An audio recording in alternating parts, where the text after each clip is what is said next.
ശിഹായ സ്നേഹം നിറഞ്ഞവരെ, നമ്മുടെ പഠന പരമ്പര കടൽ കടന്ന കനൽ വഴികൾ, ഒരു ചരിത്ര വിചാരം, വർത്തമാന പുസ്തകം, പാഠവും പൊരുളും 13-ാമത്തെ പാദത്തിലേക്ക് നമ്മൾ പ്രവേശിക്കുകയാണ്.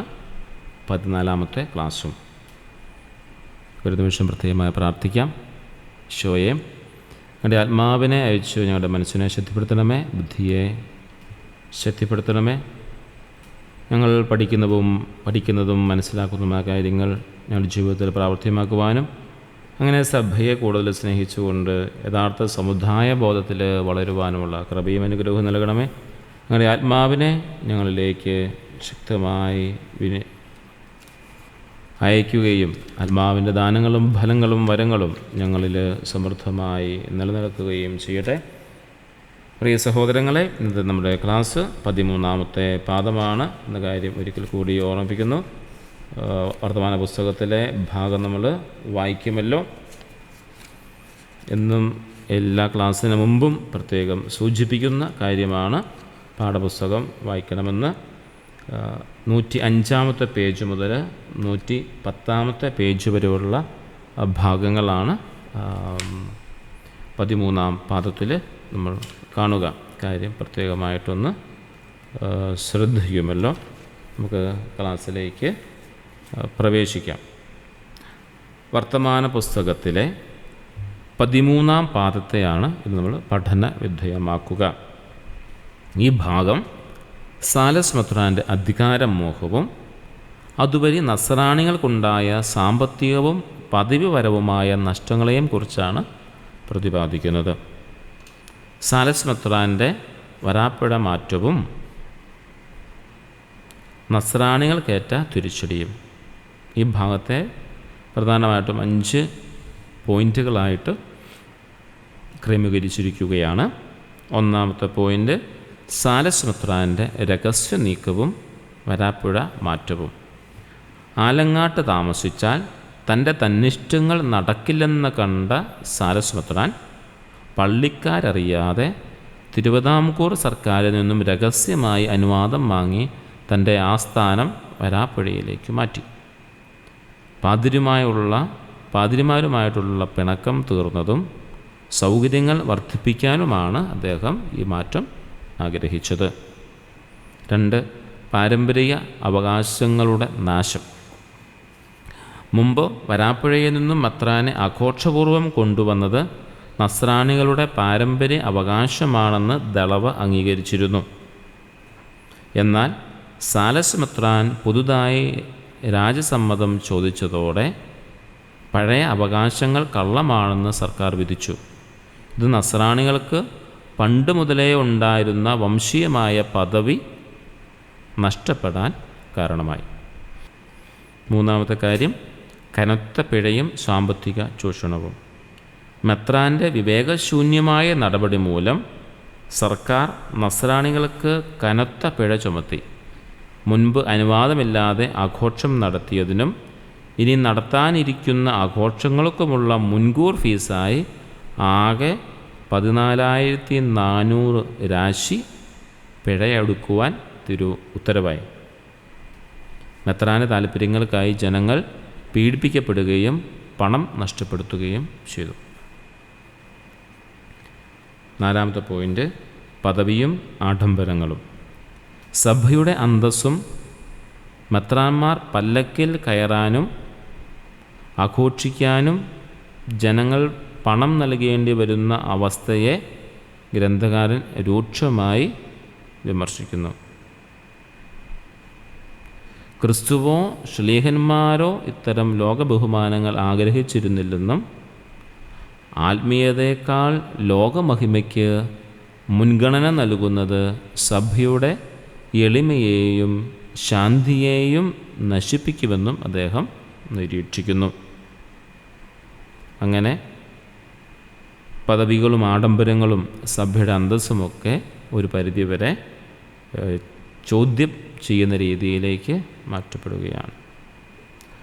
റോമ യാത്രയ്ക്കുള്ള ഒരുക്കം. അതായത് വർത്തമാന പുസ്തകത്തിലെ നഷ്ടപ്പെട്ട ഭാഗങ്ങളുണ്ട്. 14, പാദം 14, പാദം 15, 16 അധ്യായങ്ങളിൽ നിന്ന് ലഭിക്കുന്ന വിവരങ്ങൾ പ്രകാരം, അതായത് വർത്തമാന പുസ്തകത്തിലെ 14, 15, 16 പാദങ്ങൾ നഷ്ടപ്പെട്ടിരിക്കുകയാണ് എന്ന കാര്യം ഓർമ്മിക്കുമല്ലോ. അതുപോലെ തന്നെ 17-ാം പാദത്തിൻ്റെ ആദ്യ ഭാഗവും നഷ്ടപ്പെട്ടു പോയിട്ടുണ്ട്. അതിനെക്കുറിച്ച് അത് മൂല്യകൃതിയിൽ നിന്നും അത് നഷ്ടപ്പെട്ടു പോയിരിക്കുകയാണ്. 47-ാം പാദത്തിൽ 15ഉം 16ഉം പാദങ്ങളിൽ നിന്നുള്ള 2 എഴുത്തുകളെ പറ്റി പ്രത്യേകമായിട്ട് പറയുന്നുണ്ട്. ആ എഴുത്തുകൾ ആ ഭാഗത്തെക്കുറിച്ച്, പാദങ്ങളെക്കുറിച്ച് പറഞ്ഞു വരുമ്പോൾ അതിൻ്റെ അടിക്കുറിപ്പായിട്ട് ചേർത്തിട്ടുണ്ട് എന്ന കാര്യം പ്രത്യേകമായിട്ട് ഓർക്കണം. ഇതിൻ്റെ മൂലകൃതിയിൽ നിന്നും ഭാഗങ്ങൾ, തുടർച്ചയായ ഭാഗങ്ങൾ 14, 15, 16 എന്നിവ നഷ്ടപ്പെട്ടു പോയിട്ടുണ്ട്. അതുകൊണ്ട് നമ്മുടെ ക്ലാസ് ഇതിന് ശേഷം 13-ാമത്തെ ക്ലാസ്സിന് ശേഷം 17-ാമത്തെ ക്ലാസ്സിലേക്കായിരിക്കും പ്രവേശിക്കുക എന്ന കാര്യം കൂടെ നിൻ്റെ ഇടയ്ക്കൊന്ന് സൂചിപ്പിച്ചു കൊള്ളട്ടെ. ഇങ്ങനെ ഈ നഷ്ടപ്പെട്ട ഭാഗത്ത് പറഞ്ഞിരിക്കുന്ന കാര്യങ്ങളായിട്ട് സാലസ് മെത്രാൻ്റെ പീഡനങ്ങളിൽ നിന്നും രക്ഷപ്പെടാനും മാർത്തോമ മെത്രാൻ്റെ പുനരൈക്യം സാധ്യമാക്കാനും കരിയാറ്റിൻ മെത്രാൻ്റെ നേതൃത്വത്തിൽ 22 പേരടങ്ങുന്ന ഒരു സംഘം റോമിലേക്ക് യാത്ര തിരിക്കാൻ തീരുമാനിച്ചു. പള്ളികളിലെ വിലപിടിപ്പുള്ള വസ്തുക്കൾ വിറ്റാണ് ഈ ചരിത്ര പ്രധാനമായ യാത്രയ്ക്കുള്ള പണം കണ്ടെത്തിയത്. അതുകൊണ്ട് നമ്മുടെ ക്ലാസ് ഇവിടെ, ഇന്നത്തെ ക്ലാസ് സമാപിക്കുകയാണ്. 13-ാം പാദമാണ് നമ്മൾ ക്ലാസ്സിൽ കേട്ടത്. ക്ലാസ്സിൻ്റെ അവസാന ഭാഗത്ത് സൂചിപ്പിച്ചതുപോലെ 14, 15, 16 അതുപോലെ 17-ൻ്റെ ആദ്യ ഭാഗം ഇവയെല്ലാം മൂലകൃതിയിൽ നിന്നും നഷ്ടപ്പെട്ടിട്ടുണ്ട് എന്ന കാര്യം കൂടി പ്രത്യേകമായിട്ട് ഓർക്കുക. എങ്കിലും അതിനെക്കുറിച്ച് പ്ലാസിഡ് പൊടിപാറയച്ചൻ നൽകുന്ന CMA നൽകിയിരിക്കുന്ന വിശദമായ വിവരങ്ങൾ 109-ാമത്തെ പേജിലുണ്ട്. 109, 110 പേജിലൊക്കെയായിട്ട് കിടപ്പുണ്ട്. ആ കാര്യം ഒന്ന് വിശദമായിട്ട് വായിക്കണം എന്ന കാര്യം കൂടി ഓർമ്മിപ്പിക്കുകയാണ്.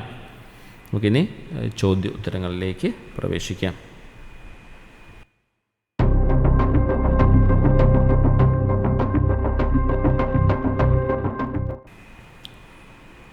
സാലസ് മെത്രാൻ ആലങ്ങാട്ടു നിന്നും വരാപ്പുഴയിലേക്ക് ആസ്ഥാനം മാറ്റാൻ ആഗ്രഹിച്ചതിൻ്റെ പ്രധാന കാരണമെന്ത്? ആലങ്ങാട്ട് നിന്നാൽ തൻ്റെ ഇഷ്ടങ്ങൾ വേണ്ടവിധം നടക്കില്ലെന്നും വരാപ്പുഴയായാൽ പാതിരിമാരുമായി ചേർന്ന് കാര്യങ്ങൾ എളുപ്പത്തിൽ സാധിക്കാമെന്നും അദ്ദേഹം കരുതി.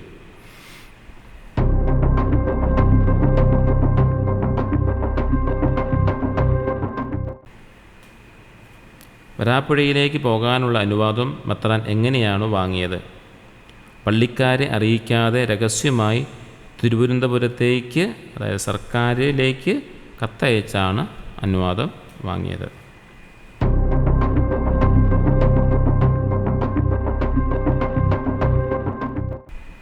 മെത്രാൻ്റെ പുതിയ അപേക്ഷ കണ്ടപ്പോൾ ദളവയുടെ നിലപാട് എന്തായിരുന്നു? മുമ്പ് നസ്രാണികൾ ഇത് തങ്ങളുടെ കീഴ്മര്യാദ, അതായത് പാരമ്പര്യം ആണെന്ന് പറഞ്ഞ് സർക്കാരിനെ കബളിപ്പിച്ചുവെന്നും മെത്രാൻ ഇപ്പോൾ പുതിയ അനുവാദം ചോദിച്ചതുവഴി ആ പാരമ്പര്യം സത്യമല്ലെന്ന് തെളിഞ്ഞുവെന്നും ദളവ വിലയിരുത്തി.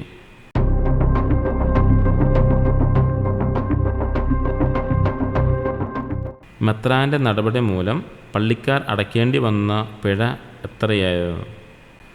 ആകെ 14,400 രാശി.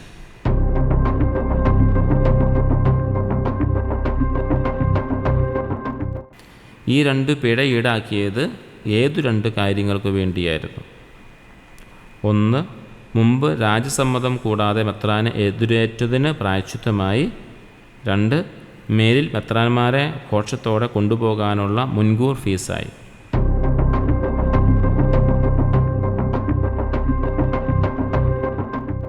മെത്രാൻ്റെ ഈ അവിവേകം മൂലം നസ്രാണികൾക്കുണ്ടായ 2 വലിയ നഷ്ടങ്ങൾ ഏവ?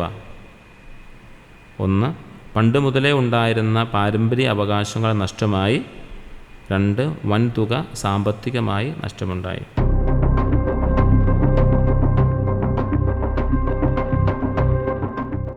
പല്ലക്കിലേറുവാൻ അവർ, പല്ലക്ക് ചുമക്കുവാൻ നമ്മൾ ഇതിലൂടെ ഗ്രന്ഥകാരൻ എന്തിനെയാണ് വിമർശിക്കുന്നത്? സമുദായത്തിന് ഗുണമില്ലാത്ത കാര്യങ്ങൾക്കായി ജനങ്ങളെ കഷ്ടപ്പെടുത്തി വിദേശി മെത്രാന്മാർ ആഡംബരങ്ങൾ ആസ്വദിക്കുന്നതിനെ.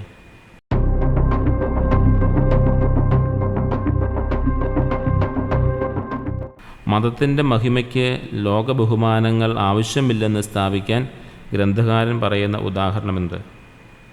ക്രിസ്തുവിനെ രാജാവാക്കാൻ ശ്രമിച്ചപ്പോൾ അദ്ദേഹം ഓടി ഒളിച്ചതും സ്ലീഹന്മാർ ലോക ബഹുമാനത്തിന് പകരം തല്ലും തടവും ഏറ്റുവാങ്ങിയതും.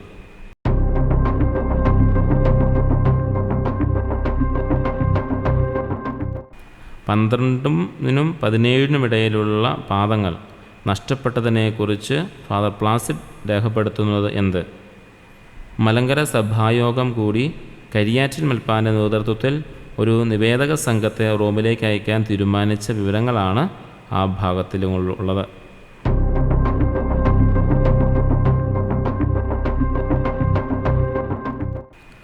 റോമാ യാത്രയ്ക്കുള്ള പണം എങ്ങനെയാണ് സമാഹരിച്ചത്? പള്ളികളിലുണ്ടായിരുന്ന ആഡംബര വസ്തുക്കളും വിലപിടിപ്പുള്ള സാധനങ്ങൾ വിറ്റാണ് പണം ശേഖരിച്ചത്.